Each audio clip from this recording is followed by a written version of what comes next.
19వ శతాబ్దం చివరి దశాబ్దంలో వెలిసిన సింగరేణి సంస్థ అంచెలంచెలుగా ఎదిగి 60,000 మందికి ఉపాధి కల్పిస్తుంది. అయితే సింగరేణిలో ఓపెన్ కాస్ట్ గనుల తవ్వకంతో ఇటీవల పెరిగిపోయింది తాజాగా పెద్దపల్లి జిల్లా రామగుండం మేడిపల్లి ఓపెన్ కాస్ట్. జీవితకాలం ముగిసిన రైతులకు కష్టాలు తప్పడం లేదు. కాస్ట్ ద్వారా బొగ్గును తీసిన ఓబీ మట్టిని ఊరి చుట్టూ గుట్టలుగా పోయడంతో ఇటీవల కురిసిన వర్షాల వల్ల వరద నీరు బయటికి వెళ్ళక పక్కనే ఉన్న వ్యవసాయ భూములు నీటి మునగడంతో గ్రామస్తులు ఆందోళన వ్యక్తం చేస్తున్నారు. పెద్దపల్లి జిల్లా రామగుండం సింగరేణి సంస్థ మేడిపల్లి ఓపెన్ కాస్ట్ జీవితకాలం ముగిసిన ప్రభావిత గ్రామాల రైతులకు మాత్రం కష్టాలు తప్పడం లేదు.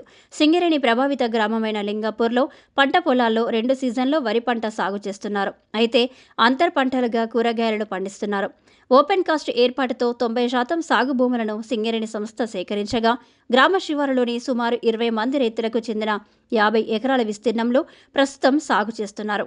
ఓబీ మట్టి కుప్పల పక్క నుంచి వరద నీరు గోదావరి నదిలో కలిసేందుకు కందకాలు తవ్వారు. అయితే వర్షపుతో ఓబీ మట్టి కుప్ప కూలడంతో వరద కాలువ మోసుకుపోయింది. దీంతో ఏటా వర్షాకాలంలో ఎగువన ఉన్న చెరువులు కుంటల ద్వారా వచ్చిన నీరు దిగువకు వెళ్లకుండా మట్టి కుప్పలు అడ్డుకోవడంతో పక్కనే ఉన్న పంట పొలాల్లోకి వరద నీరు చేరుతుంది. పూర్తిగా పొలాలు నీట మునగడంతో రైతులు పంటలు వేయలేకపోతున్నామని ఆందోళన చెందుతున్నారు. ఇప్పటికైనా సింగరేణి యాజమాన్యం ఓబీ మట్టి కుప్పల పక్క నుంచి వరద నీరు గోదావరిలో కలిసేందుకు కందకాలు తవ్వాలని అన్నారు. నేను రామగుండం గ్రామ నివాసిని. నా పేరు కటికాని విజయరామారావు. సింగరేణి వాళ్ళు భూసేకరించి మా యొక్క రామగుండం ఏరియా లోపల గోదావరికి భూమి సేకరించి దాని మీద డంప్ యార్డ్ చేసు లోపల మా పొలాలల్లో నీళ్లు పోలేకపోతున్నాయి.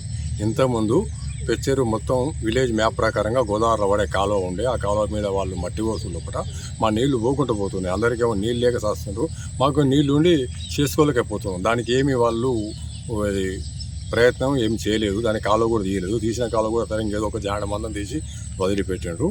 ఏమున్నది మా డంప్ యార్డ్ నీళ్లు వస్తలో అంటారు. ఈ నీళ్ళు ఎక్కడ పోవాలి? మంగళకుంట, ఈ నేతలకుంట, ఊరకుంట, రామగుండం పెచ్చెరువు, ఇవన్నీ చెర్ల నీళ్లు, చౌకారుకుంట, అన్ని చెర్ల నీళ్లు మా పొలాల కిందికి వెళ్ళి గోదావరిలో పట్టడానికి కాలువ ఉన్నది. ఆ కాలువ మీద వాళ్ళు డంప్ యార్డ్ చేసు లోపల మాకు నీళ్లు పోలేకపోతున్నాయి. ఇక్కడ ఒక 50 ఎకరం దాకా మునిగిపోతున్నాయి ఈ నీళ్ళు ఇవ్వబట్టి. ఎప్పుడు మేము పంట నాటే పొలం దుందామనే వరకు మొత్తం నీళ్ళు లోపల ట్రాక్టర్ రోడ్డు ఇవ్వని దుంతాడు ఏం అర్థమవుతలేదు. ఆ పరిస్థితి ఏర్పడటానికి కారణం సింగరేణి. ఇప్పటికైనా సింగరేణి వాళ్ళు మా అందు రైతుల అందు కొంచెం మొర విని వాళ్ళు కొంచెం కాలువ సాపు చేస్తే మాకు ఈ పరిశాన్. నేను చేసే భూమి డంప్ యార్డ్ పక్క పంట ఉన్నది. ఈ డంప్ యార్డ్ పక్క పంట నేను ప్రతి పంట చేసిన ప్రతిసారి వాన నీటికి మునిగిపోతుంది. నేను దానివల్ల కవులతోటే బతికేవాడిని. దాని విషయంగా నాకు ఏ లాభం లేకుండా జరుగుతుంది. దానిలో పంట కూడా వెళ్ళడం లేదు. ఈ సింగరేణి వాళ్ళు డంప్ యార్డ్ చేయబట్టి ఓ 10 నిమిషాలు అరగంట పట్టినా కానీ మొత్తం పొలం మునుగుతుంది నాది. నాతో పాటు ఇంకొక 10 మంది రైతులది కూడా 50-60 ఎకరాల దాకా ప్రతిరోజు నీళ్ళే ఉంటుంది. దానితో మేము పంట నష్టపోతున్నాం. దీని గురించి సింగరేణి వారు కానీ ప్రజాప్రతినిధులు దీన్ని పరిశీలించి దీని పరిష్కారం చూపగలరు.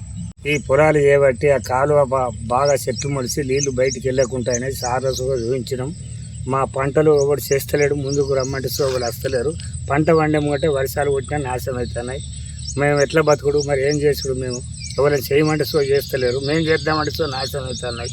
మరి మీరు ఏం చేస్తారో చెప్పండి. సింగరేణులు చేయబట్టి మా పొలాలు నాశనం అవుతారు.